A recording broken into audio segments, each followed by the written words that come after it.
Hello dear students, कैसे हो प्रिय विद्यार्थियों। आई होप आप स्वस्थ होंगे और तैयारियों में लग गए होंगे, क्योंकि पिछले दो सेशनों में पहले सेशन में हमने सिलेबस की डिटेल चर्चा की थी, फिर सेकंड सेशन में साइंस का हमने तत्व, उनके परमाणु क्रमांक और साथ साथ में तत्व आयन में डिफरेंस और धन आयन ऋण आयन के बारे में विस्तार पूर्वक हमने बहुत ही आसान शब्दों में वहाँ पर बताया था। तो प्यारे बच्चों, जैसे आप कुछ बच्चे क्या होते हैं 9th क्लास में नहीं सीखते हैं, फिर 10th में आते हैं तो उन्हें प्रॉब्लम आने लगती है। और सबसे ज़्यादा फिर प्रॉब्लम ये होती है कि जब तक आपको तत्व और उनका संकेत, परमाणु क्रमांक, बैलेंसी और उनके द्रव्यमान संख्या का नहीं पता होगी, तब जाकर के आपको केमिस्ट्री में प्रॉब्लम आने वाली है। तो प्यारे बच्चों, पिछले सेशन में हमने केमिस्ट्री का बहुत ही इंपॉर्टेंट जो हमने बताया था कि 1 से 20 तक आपको क्या करना चाहिए, तत्वों को याद कर लेना चाहिए, उनके संकेत, परमाणु क्रमांक और साथ साथ में द्रव्यमान संख्या, बैलेंसी। क्योंकि बैलेंसी पता रहेगी तब जाकर किन्हीं दो तत्वों से मिलकर के जब यौगिक बनता है तो यौगिक बनाना आप सीख जाओगे। अब वो कैसे बनता है, उस दिन हमने आयन के बारे में बताया था कि आयन क्या होता है कि जब कोई तत्व इलेक्ट्रॉन ग्रहण करता है या त्यागने की प्रवृत्ति रखता है, उसे क्या कहते हैं, आयन कहते हैं। अब इलेक्ट्रॉन त्यागने और ग्रहण करने की प्रवृत्ति कैसे मतलब होती है, उसके भी बारे में हमने डिटेल से चर्चा की थी। जैसे मान लीजिए कि कोई तत्व है, अब उसको बाह्यतम कोश में मान लीजिए क्लोरीन को ले लीजिए, तो क्लोरीन के जैसा परमाणु क्रमांक कितना होता है आपका, 17 होता है। तो 17 है, जैसे हम यहां पर बताए थे कि क्लोरीन का परमाणु क्रमांक कितना होता है, 17 होता है। अब यहां पर देखेंगे तो पहला कक्षक 2, दूसरा कक्षक 8, बाकी बचे कितना, 7 हो गया। ये हमारा होता है पहला कक्षक K, L, M और N होता है। तो अगर हम देखेंगे तो तीसरे कक्षक में कितने इलेक्ट्रॉन होना चाहिए, 8 इलेक्ट्रॉन होना चाहिए। अब ये क्या करता है कि इसके पास 1 इलेक्ट्रॉन की जरूरत है, क्योंकि अष्टक तभी पूरा होगा इसका जब 1 इलेक्ट्रॉन इसके पास आ जाएगा। तो ये क्या करेगा, किसी अन्य तत्व से 1 इलेक्ट्रॉन क्या करेगा, ग्रहण करेगा। और जब ग्रहण करता है तो उसमें माइनस चार्ज लग जाता है, और जब त्यागता है तो उसमें क्या हो जाता है, प्लस चार्ज लग जाता है। इसलिए ये किसी से 1 इलेक्ट्रॉन लेगा, जब 1 इलेक्ट्रॉन यहां पर लेगा, जैसे मान लीजिए कि 1 इलेक्ट्रॉन इसने किसी से लिया, अब तब जाकर के इसका अष्टक पूरा हो जाएगा। तो जो इसने 1 इलेक्ट्रॉन किसी अन्य तत्व से लिया तो यही उसकी क्या हो जाएगी, बैलेंसी। तो क्लोरीन की बैलेंसी क्या हो जाती है, -1। इसका मतलब है कि 1 इलेक्ट्रॉन इसने क्या किया है, ग्रहण किया है। तो इस प्रकार से जब भी अब आप आयन को जानेंगे तो आयन के बारे में हमने बताया है कि जब कोई तत्व इलेक्ट्रॉन को ग्रहण करे या त्यागने की प्रवृत्ति रखे तो उसे क्या कहते हैं, आयन कहते हैं। फिर इनके बारे में हमने बताया था कि धन आयन, ऋण आयन में इनको जानना बहुत जरूरी है। अगर ये नहीं जानेंगे तो आप क्या करेंगे, रासायनिक फार्मूला बनाना नहीं सीख पाएंगे। तो जैसे हमने बताया था कि कुछ आपके धन आयन होते हैं, कुछ आपके ऋण आयन होते हैं। धन आयन में क्या होता है कि जब इलेक्ट्रॉन को क्या करता है, त्यागने की प्रवृत्ति रखता है, उन्हें क्या कहते हैं, धन आयन कहते हैं। और जब इलेक्ट्रॉन को ग्रहण करने की प्रवृत्ति रखते हैं तो उन्हें क्या कहते हैं, ऋण आयन कहते हैं। फिर हमने यहां पर यह बताया था, इन तत्वों को लिया था कि इनमें क्या क्या इनमें आयन होता है। जैसे इसमें हाइड्रोजन में प्लस चार्ज लगा है, 1 लगा रहता है तो इसमें हाइड्रोजन आयन बोलते हैं। फिर इसमें भी लिथियम में +1 आयन लगा है तो ये आपको लिथियम आयन होगा।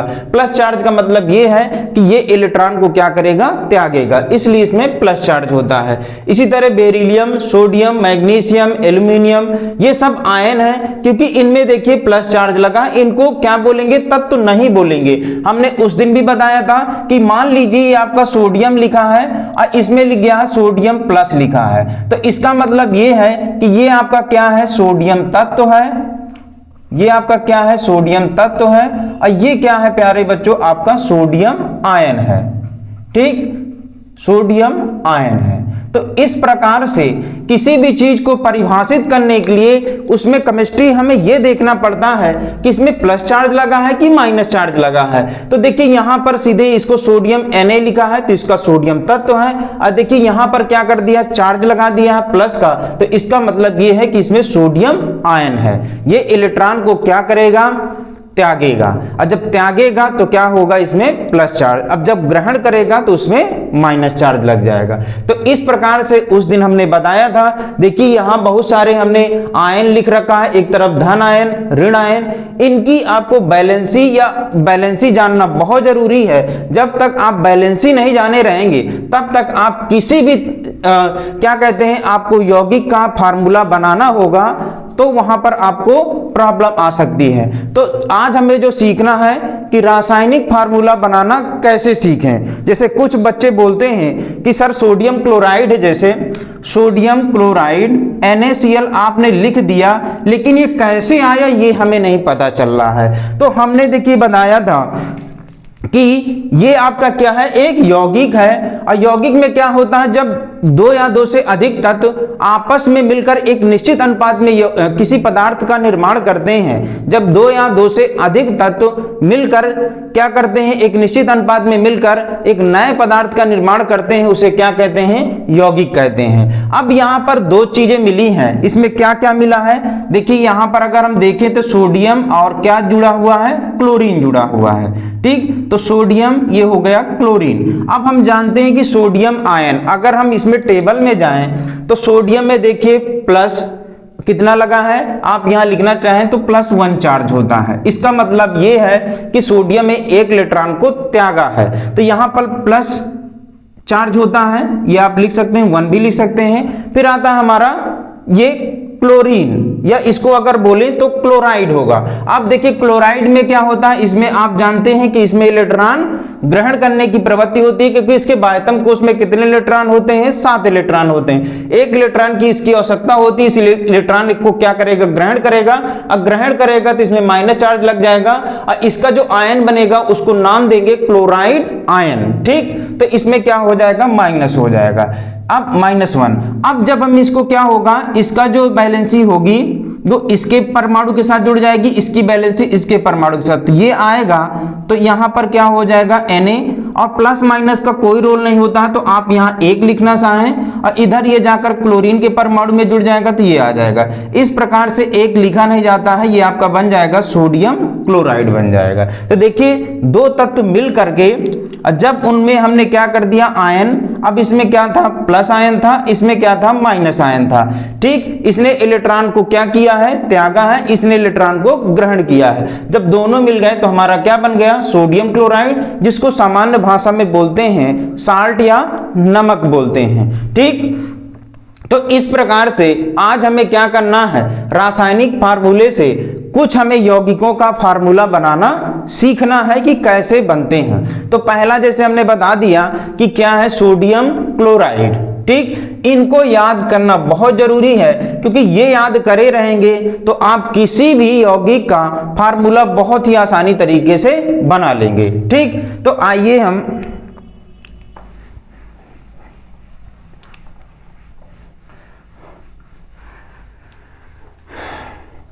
जैसे हमारा दिया है, पहला दिया है सोडियम क्लोराइड। अब सोडियम दिया है तो सोडियम में हमें यह जाना अपनी टेबल में कि सोडियम में क्या है, धन आयन है। देखेंगे तो ये आपका सोडियम प्लस आयन लगा हुआ है, इसको बोलते हैं सोडियम आयन। इसका मतलब ये है कि सोडियम में ने 1 इलेक्ट्रॉन को त्यागा है, तो इसमें कितना चार्ज है, +1 चार्ज है। फिर क्लोराइड है, तो क्लोराइड देखिए, अब क्लोराइड की तरफ जाना तो क्लोराइड में क्या है, -1 है, क्योंकि 1 इलेक्ट्रॉन को इसने ग्रहण किया है, तो इसकी बैलेंसी -1 हो गई। जब इनको क्या करेंगे, मिलाएंगे, तो इसका जो वैलेंसी होगी इसके परमाणु के साथ जुड़ जाएगा, तो सोडियम एक लिखा नहीं जाता है, क्लोरीन वाले ये सोडियम वाली जो बैलेंसी है इसके क्लोरीन के साथ जुड़ जाएगी, तो यहाँ 1 लिखा नहीं जाता, आप लिखना चाहें तो लिख सकते हैं। तो ये बन जाएगा हमारा NaCl, इसका नाम होता है सोडियम क्लोराइड, जिसको सामान्य भाषा में बोलते हैं साल्ट या नमक, ठीक।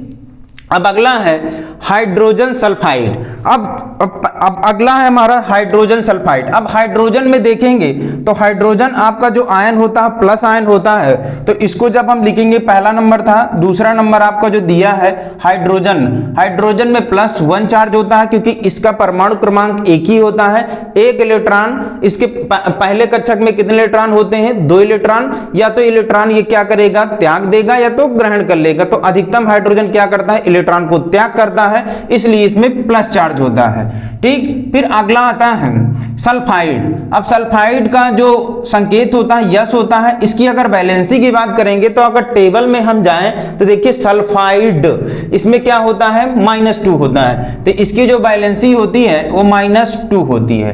अब ये सल्फाइड की जो बैलेंसी है इसके परमाणु के साथ जुड़ जाएगी हाइड्रोजन के, और इसकी जो बैलेंसी है इसके साथ जुड़ जाएगा, तो ये बन जाएगा H2S हो जाएगा। इसका जो नाम होगा वो क्या होगा? Hydrogen sulphide. तो इस प्रकार से हमें इनका धन आयन, ऋण आयन, बैलेंसी जानना बहुत जरूरी है। जब बैलेंसी आप जाने रहेंगे तो फार्मूला बनाना बहुत ही आसान हो जाएगा। ठीक है, अगला चलते हैं, तीसरा नंबर। तीसरा बोल रहा है सोडियम कार्बोनेट। अब सोडियम में देखेंगे, अभी पिछले हमने क्या होता, सोडियम एक धन आयन है, ठीक, तो इसकी चार्ज कितना होता है? +1 होता है, तो ये प्लस हो गया। फिर आते हैं कार्बोनेट। अब कार्बोनेट आयन में देखेंगे तो CO3 -2 इसकी वैलेंसी होती है, तो यहां पर देखेंगे तो CO3 -2। अब इनको जब मिलाएंगे तो इनको चाहे तो आप इस तरह क्रॉस कर लिया जाता है, यहां पर भी आप करना चाहें तो यहां पर भी आप कर सकते हैं, यहां पर भी करना चाहें तो ऐसे। ठीक, इसका मतलब ये होता है कि इसका जो आयन होगा वो सोडियम के साथ जुड़ जाएगा, सोडियम वाला आयन कार्बोनेट के साथ जुड़ जाएगा, तो ये बनेगा Na2 और CO3 बन जाएगा। इसका नाम जो होगा वो सोडियम कार्बोनेट हो जाएगा। अगला चलते हैं, चौथा है हमारा सोडियम नाइट्रेट। तो अभी हमने सोडियम के बारे में बताया कि धन आयन है, कितना चार्ज होता है? 1, क्योंकि 1 इलेक्ट्रॉन को क्या करता है? त्याग करता है। फिर कार्बोनेट की बात करेंगे, सोडियम नाइट्रेट है। नाइट्रेट की अगर हम बात करें तो नाइट्रेट का जो क्या होता है? NO3, इसमें जो बैलेंसी होती है -1 होती है, तो NO3 -1। ठीक, अब इसका हम वो कराएं तो ये एक इलेक्ट्रॉन जो आपका ऋण आयन है ये इसके पास आ जाएगा, तो क्या हो जाएगा? Na, एक लिखा नहीं जाता, ये वाला जो चार्ज है ये इसके पास पहुंच जाएगा, तो NO3 हो जाएगा। इसका जो नाम होगा वो सोडियम नाइट्रेट हो जाएगा। तो इस प्रकार से हमारे यौगिक बन जाएंगे। ठीक, तो इस प्रकार से देखिए धन आयन ऋण आयन का जानना बहुत जरूरी है कि कोई भी अगर आयन दिया है तो उसमें कौन सा चार्ज है, या धन आयन है या ऋण आयन है, और उसकी बैलेंसी कितनी है, ये जानना बहुत जरूरी है। क्योंकि ये जाने रहेंगे तो आपको यौगिक बनाना बहुत ही आसान हो जाएगा। आते हैं पांचवें में। पांचवा क्या दिया है? Magnesium chloride. अब मैग्नीशियम का संकेत जो होता है Mg। ठीक, अब मैग्नीशियम की बात करें तो मैग्नीशियम में देखिए क्या होता है? 12 नंबर पर होता है, पहला कक्षक भरा रहता है 2, दूसरा कक्षक 8, और 2 इलेक्ट्रॉन होते हैं, तो 2 इलेक्ट्रॉन को एक क्या करता है? त्याग कर देता है, इसलिए इसमें क्या हो जाता है? +2 चार्ज लग जाता है। क्लोरीन की बात करें, क्योंकि क्लोराइड बोला है, तो क्लोराइड में क्या होता है? -1 चार्ज होता है, तो -1 लगा देंगे। ठीक, अब ये क्या करेंगे? एक दूसरे को क्या करेंगे? जो इनके इलेक्ट्रॉन्स जो इनकी बैलेंसी होती है एक दूसरे के परमाणुओं के साथ जाएंगे, तो ये हो जाएगा Mg और ये हो जाएगा Cl2। इसका जो चार्ज है क्लोरीन के पास पहुंच जाएगा, क्लोरीन वाला मैग्नीशियम के साथ आ जाएगा, इसका नाम हो जाएगा मैग्नीशियम क्लोराइड हो जाएगा। अब अगले में चलते हैं, छठवां नंबर। छठवां दिया है कैल्शियम ऑक्साइड। तो कैल्शियम का देखेंगे तो इसमें धन आयन है, कितना चार्ज होता है? +2। अब क्लोराइड की बात करेंगे, सॉरी क्या दिया? Calcium oxide. अब ऑक्साइड में जाना है तो ऑक्साइड में अगर देखेंगे तो ये आपका ऑक्साइड है, कितना चार्ज लगा है? -2 चार्ज है, ऋण आयन है तो -2 चार्ज है। अब एक दूसरे का, अब यहाँ पर बात आती है कि दोनों की बैलेंसी सेम सेम है। अब जब दोनों की बैलेंसी सेम सेम होती है तो ये क्या होते हैं, आपस में कट जाते हैं। तो इसके पास भी एक बच जाएगा, इसके पास भी एक बच जाएगा, तो क्या हो जाएगा, कैल्शियम ऑक्साइड हो जाएगा। ठीक, तो इस प्रकार से इसका जो -1 होगा कैल्शियम के पास आ जाएगा, कैल्शियम का +1 चार्ज हो जाएगा, वो ऑक्सीजन के पास पहुंच जाएगा। इस प्रकार से हमारा जो यौगिक बन जाएगा वो कैल्शियम ऑक्साइड यौगिक बन जाएगा। ठीक, अगला आते हैं सातवां जो दिया है वो जिंक ऑक्साइड। अब जिंक की अगर बात करें तो क्या होता है, Zn। अब इसकी अगर बात करें तो इसका जो अगर देखेंगे तो जिंक का हमारा परमाणु क्रमांक कितना होता है, 30 होता है। अगर पहले कक्षक में देखें तो 2 इलेक्ट्रॉन, दूसरे कक्षक में देखें तो कितना हो जाएगा, 8। फिर अगले कक्षक में देखें तो कितने होने चाहिए, अधिकतम हमारे 18 हो सकते हैं, और न्यूनतम की बात करें तो हमारे क्या हो सकते हैं कि 8 हो सकते हैं। तो ठीक है, तो यहाँ अगर हम भरना चाहें तो 18, और यहाँ कितना, 18 8 26, 26 और 2 कितना हो जाएगा, 28, 28 और 2 कितना हो जाएगा, 30 हो जाएगा। क्यों, क्योंकि हमने बताया था कि चौथा कक्षक में 2 से ज्यादा इलेक्ट्रॉन नहीं होना चाहिए, क्योंकि उसके बाहर जब उसके पहले इलेक्ट्रॉन जब तक 18 ना हो जाए। ठीक है, तो यहाँ पर अधिकतम इलेक्ट्रॉन हम इसलिए नहीं दे सकते हैं क्योंकि ये तीसरा जो कक्षक होगा जब तक 18 इलेक्ट्रॉन नहीं हो जाएंगे तब तक हम इसको 2 से आगे नहीं बढ़ाएंगे। अब देखिए यहाँ पर जिंक के तीसरे कक्षक में 18 हो गए, अब आगे हम जैसे जाएंगे, अगला जो आपका होगा जैसे जर्मेनियम आएगा, ठीक, तो उसके आगे जाएंगे तो अब चौथा कक्षक इलेक्ट्रॉन क्या हो जाएगा, बढ़ना स्टार्ट हो जाएगा। तो तीसरा कक्षक तब तक बढ़ता रहेगा, जब तक कंप्लीट नहीं होगा, जब तक इसमें 18 इलेक्ट्रॉन ना हो जाए। तो इसकी जो बैलेंसी हो जाएगी वो क्या हो जाएगी, 2 हो जाएगी, क्योंकि 2 इलेक्ट्रॉनों का ये क्या करेगा, त्याग करेगा। तो ये हो जाएगा +2 हो जाएगा। अब फिर बात आती है जिंक ऑक्साइड। ऑक्साइड में अगर बात करें तो ऑक्साइड का जो हमारा बैलेंसी होती है वो -2 होती है। अगर इनका क्रॉस मल्टीप्लाई कराएं तो इनके इलेक्ट्रॉन आपस में क्या करेंगे, जिंक ऑक्सीजन वाला इलेक्ट्रॉन इसके पास चला जाएगा और जिंक वाला ऑक्सीजन के पास चला जाएगा। ये माइनस माइनस है तो ऑलरेडी कट जाएंगे। हमने बताया था कि जब दोनों में चार्ज सेम सेम हो तो कट जाते हैं, तो ये बन जाएगा जिंक ऑक्साइड हो जाएगा। ठीक, अब आते हैं कौन सा वाला, 8वां नंबर।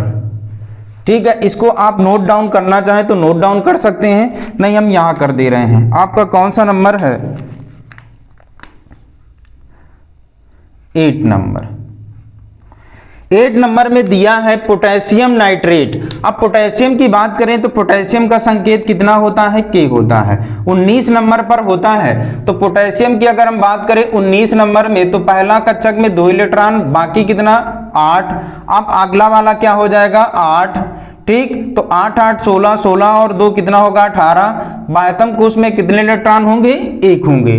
हमने बताया था कि जब तक इसमें 18 तत्व इलेक्ट्रॉन नहीं हो जाएंगे तब तक ये आपका आगे बढ़ता जाएगा, अन्यथा फिर हमें क्या करना पड़ेगा, इलेक्ट्रॉनों को इधर बढ़ाना पड़ेगा, क्योंकि जब तक ये 18 नहीं हो जाएगा तब हम अगली कक्षक को आगे नहीं बढ़ा पाएंगे।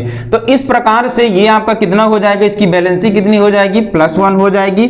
फिर इसके साथ क्या जुड़ा हुआ है, नाइट्रेट। अब नाइट्रेट की अगर बात करें तो इसकी बैलेंसी कितनी होती है, -1 होती है, और क्या है, ऋण आयन है, तो NO3- हो जाएगा। अब इसके क्या कराएंगे, नाइट्रेट का जो इलेक्ट्रॉन है इसके पास पहुंच जाएगा तो क्या हो जाएगा, K और NO3 हो जाएगा। ठीक है, KNO3 ये हो जाएगा पोटेशियम नाइट्रेट। अब अगला आता है 9वां नंबर। 9वां नंबर में दिया है कैल्शियम बाई कार्बोनेट। तो कैल्शियम जानते हैं Ca, ये धन आयन है, इसमें कितना चार्ज होता है, +2 चार्ज होता है। ठीक, अब आते हैं बाई कार्बोनेट। बाई कार्बोनेट में अगर जाएं तो इसी को बाई कार्बोनेट भी बोलते हैं, हाइड्रोजन कार्बोनेट भी बोलते हैं। तो इसका क्या होता है, HCO3। अब -1 बैलेंसी होती है, ऋण आयन है, तो ये हो जाएगा कैल्शियम का जो धन आयन है वो क्या होगा, हाइड्रोजन कार्बोनेट के साथ जुड़ जाएगा तो क्या हो जाएगा, ये कैल्शियम ही रहेगा क्योंकि -1 है, और ये बन जाएगा HCO3 का होल ऑफ ट्वाइस। इसका जो नाम होगा कैल्शियम बाई कार्बोनेट हो जाएगा। इसी प्रकार लास्ट है 10 नंबर, क्या दिया, सोडियम हाइड्रोजन कार्बोनेट। अब सोडियम का आप जानते हो +1 चार्ज होता है। अब हाइड्रोजन कार्बोनेट का अभी हमने बताया है क्या होता है, HCO3 -1 होता है। ये इसके पास पहुंचेगा तो ये सोडियम बन जाएगा, ये इसके पास जाएगा +1 है तो ये भी वही रहेगा HCO3। ठीक, तो इस प्रकार बन जाएगा सोडियम बाई कार्बोनेट, जिसका खाने का सोडा होता है। तो इस प्रकार से जब तक हम धन आयन ऋण आयन को अच्छी तरह से लर्न नहीं किए रहेंगे, इनकी बैलेंसी नहीं जाने रहेंगे कि किसमें धन आयन है ऋण आयन है, तो हमें फार्मूला या यौगिक बनाने में थोड़ी कठिनाई होगी। तो बच्चों आपको क्या करना है, तत्वों, परमाणु क्रमांक, बैलेंसी, धन आयन ऋण आयन, इसमें जानना बहुत जरूरी। इनकी बैलेंसी अगर जाने रहेंगे तो किसी भी यौगिक को कि कौन कौन से तत्व मिले हैं, उनमें कौन सा चार्ज है, जब ये पता रहेगा तो आप यौगिक को बनाना बहुत ही आसान हो जाएगा। मिलते हैं अगले क्लास में। जो भी आपको डाउट होता है कमेंट बॉक्स में अपना क्वेश्चन भेजिए और ज़्यादा से ज़्यादा अपने दोस्तों के साथ शेयर करें और बने रहें, अपनी तैयारी को बेहतर बनाएं। थैंक्स।